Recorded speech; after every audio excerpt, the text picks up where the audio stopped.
In this episode mga tol, samahan nyo ako bumiyahe ng Lalamove at titignan natin kung makakamakano or magkano ang kikitain ng isang Lalamove rider at kung ano-ano ang mga update ni Lalamove. What is up guys, JMT Vlogs here at welcome sa aking YouTube channel. So anong balita sa inyo at anong balita sa bawat isa mga to. At ngayong araw is Saturday. Tingnan natin kung ano yung update kapag Sabado. Nagpas 500 pesos ba tayo ngayong Sabado, no? Kasi ang alam ko kapag Sabado is, alam mo na, medyo matumal ang biyahe or ang booking. And then agawan pa sa booking. So di natin alam kung ano yung makukuha natin booking or makakailan tayong booking kasi nga medyo agawan dahil nga Sabado. At ayun, nakakuha na ako ng isang booking na papunta siya ng Taguig. So yung pick up niya dito lang sa may Caloocan, South Caloocan. And then ang drop off is sa Taguig lang.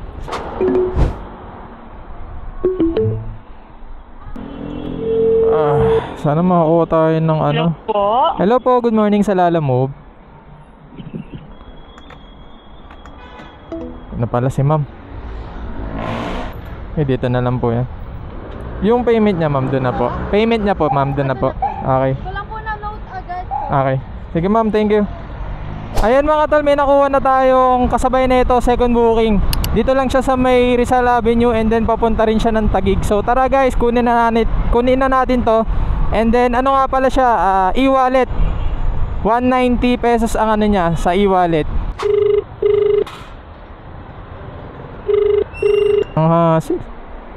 Hello? Hello po sa Lalamove, good morning. Saan po ito? Sa may New Taguig City Hall. Okay po. Dito na lang. Thank you. Pangalan? Ayan po, Jericho. Alright mga tol, bali papunta na tayo sa ating first booking, drop off. Banda lang siya sa may Heritage eh. Pero hindi ko kasi kabisado ang Taguig, pero Heritage lang. Malapit lang din naman to sa second booking na drop off natin. So meron tayong 41 minutes and 17 kilometers. And then ayun, samahan nyo ako sa biyahe natin guys. Siguro hindi naman masyadong traffic, no? So tara guys, let's go. Alright guys, nandito na tayo sa drop off point. Kaso nga lang walang exact address yung drop off natin. And then hindi ko rin matawagan yung re-receive nito. Laging cannot be reached. Bababa kakanan ako, tas ganun. Okay, okay. 0, 9, Thank you 6, 3. Hello po. Hello po. Hello po. Saan po kayo banda? Sir, nasa libingan ako ng mga bayani. Dito kasi yung drop off ng ng Lalamove. Layo ata. Saan yung Philippine Korean ba yun? Saan ba sila? Oo, Korean. Bandang kaliwa. Okay, thank you. Luna, Korean friendship.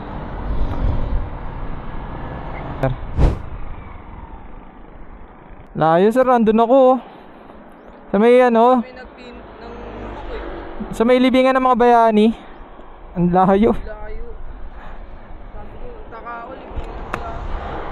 Kaya tas kayo ba yung Jed? Magkano po? Di pa kita makontak. Nasa lang 219. 50. Nakong 50 boss eh. Ano to?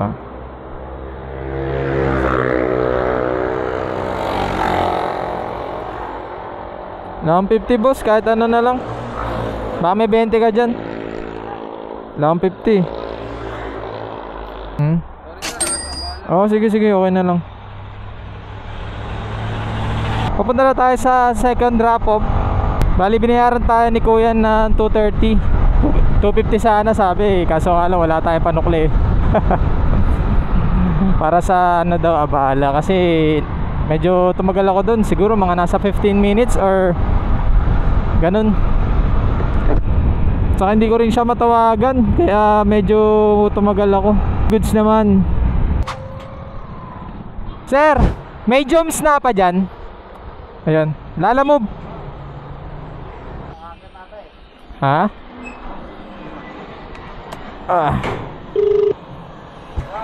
Jumps na pa. Lalamove. Adiwan ko na lang. Sige. Picturean ko lang. Walang signal. Okay, sir. Then mga tol, naghihintay tayo ng booking dito, no? Nasa Taguig pa rin tayo, malapit sa pinagdrapa pa natin. And then, ayun, medyo mabababa ang fare dito sa Taguig. Pero may mga times naman na may matataas, like Parañaque, kasi nga lang yung iba, Gentry. So, hindi ko alam kung papatusin ko yun. Medyo malayo. At yun, update ko na lang kayo. Siguro, sana makakuha na tayo. Ay, siguro Parañaque, okay na yun.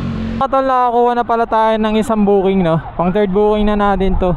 Grabe, mga 30 minutes ako naghintay. Puro lang ako leave disorder. Kakainis. Pag Sabado ba ganito? Lahat ano yun? Lalamove po. Sa ano? Ongpin po, Santa Cruz. Ito lang po yun. Okay po. Okay na po ito, ma'am. Okay po, thank you. Okay po.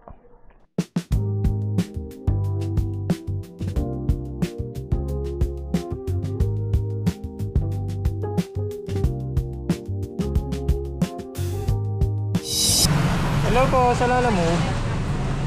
Nandito na ba kuya? Andito na po ako sa may ano, tapat ng LED light trading.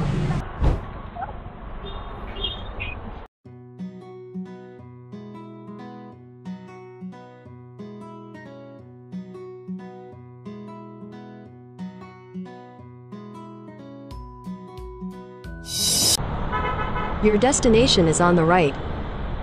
Sa labas. Po, saan na po kayo? Ito po, wait lang po. Kyle, bigay mo muna yung kulumpi. Ay, hindi naman. Sige. Doon na lang. Okay. Hindi naman to. Ay lang yan. Alayan. Okay pa. Andito na po ako, ma'am. Sa harap. Alam mo po. Dami ah. Mga puro envelope. Medyo marami pala mga tol. Ngayon ang gagawin ko, ilalabas ko to. Baka di natin makuha eh.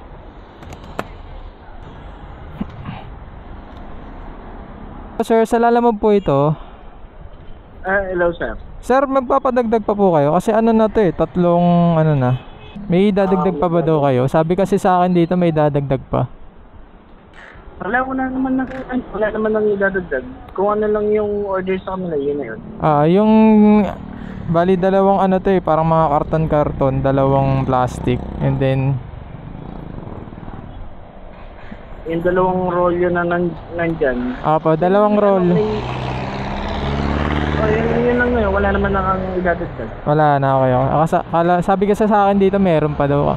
Kasi kung meron pa, sir. Kaya i-confirm ko lang muna kung meron silang idadagdag. Kasi alam ko talaga wala na eh. Yan lang yung Wala na. kung ano yung sinend sa aming picture na naka-repack na. Yun lang yung order namin. Jericho. Jericho. Wala na, no? Okay, thank you. Alright mga tol, nakuha na natin and then nakamada na rin natin yung mga item. So medyo marami. Sakto lang naman 230 plus yata yung fare nya, no? So unahin muna natin tong ano, nilabas ko muna to kasi alam ko di ko makukuha to sa loob ng box eh kapag kamada na natin tong pang 5 booking. Para hindi na tayo maging hassle pa. Update ko lang kayo. Meron pa palang isang item doon na naiwan doon sa may pinikapan ko kanina. Kaso nga lang, isang karton yun. Katumbas ng dalawang ganito na nasa likod ko. Nung sinabi nila na meron pang item, naghintay naman ako eh. Hindi ko muna nga kinamada tong isa na may rolyo eh. Nihintay ko kung gaano kalaki eh. Tapos nung sinabi nila na okay na, edi doon ko na kinamada. Kaya hindi ko na fault yun na babalikan ko pa. Sabi ko na lang sa sa may pickup na lang ipa deliver na lang sa ibang rider na lang. Kasi naman ako yung babalik doon, okay na ako sa fare na 224, diba? Tinatawagan kasi ako ng ng nag-book, and then yung na-pick-upan ko, and then yung drop-off. And explain ko naman na ganun yung nangyari, which is ito lang yung item na nakuha ko, na nilabas nila. At wala naman tayong ibang nakita na item na kasama pa pala. Ito po, ito. Thank you. Okay po. Diretso na tayo sa may fifth booking natin sa may Las Piñas. Take the next- And meron tayong 20 minutes and 7.7 kilometers. So medyo lang, hinay lang tayo sa pagdadrive dahil baka yung isang nakarolyo baka mahulog. Meron naman talaga. Sabi ko,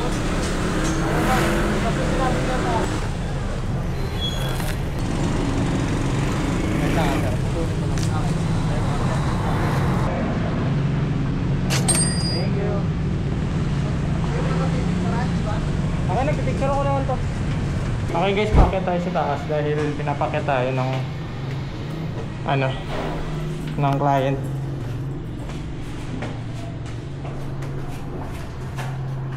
Ay, ayun na pala. Sorry. Ano payment, ma'am? The drop off. I'll just take it. Okay, thank you.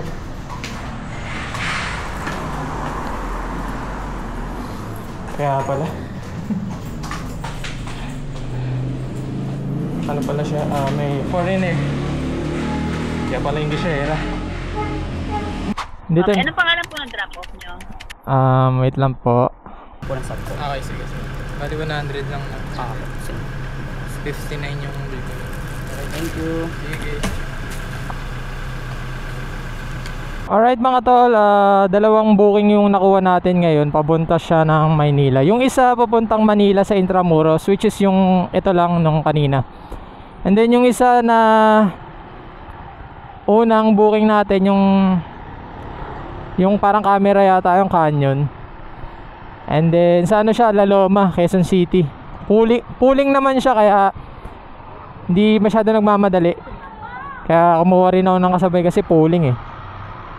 So yun guys, meron tayong 30 minutes and 16 kilometers.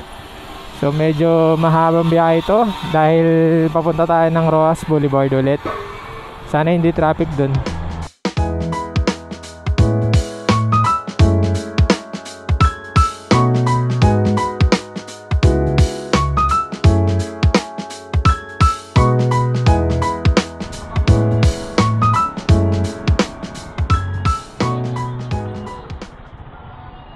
So nagbayad ako na dun. Entrance 10 piso. Bali na lang 59. Okay na to, sir. Thank you, thank you. Oh, sub. Pag Las Piñas talaga meron. Thank you, sir. 120. Thank you. Tapos na tayo sa ating booking, no. So hanggang dito na lang ang ating videos. Malapit na rin naman ako dito sa La Loma. Bali mga siguro 2 kilometers lang away papunta sa amin pauwi. So nakamagkano nga ba tayo kay Lalamove? Ang total gross income natin kay Lalamove is 975 pesos. So di na masama. And then naka 7 booking lang tayo. At hindi pa kasama dun sa 975 pesos yung mga tip na nakukuha natin, no? Kung isama natin doon, at siguro mga naka 1,000 tayo. And then i-minus na lang natin yung pinanggas natin na 200. And then bumili ako ng merienda siguro nasa 30 lang yun. So 230 yung nag-a-assist natin, no? Kung umabot ka man dito sa video na to, maraming salamat sa iyo. Don't forget to like, comment, share, and mag-subscribe ka na rin para sa aking YouTube channel. And i-hit mo na rin ang notification bell para lagi kang updated sa aking videos. So ayun, time check, it's already 6:00 na ng evening na ba? Sakto, 6:00 na. Pero mga natapos ako mga nasa 5:50, ganun. Maraming salamat sa inyo at see you next time. And see you next time sa vlog natin, no? Yun lang guys. Peace out and bye-bye.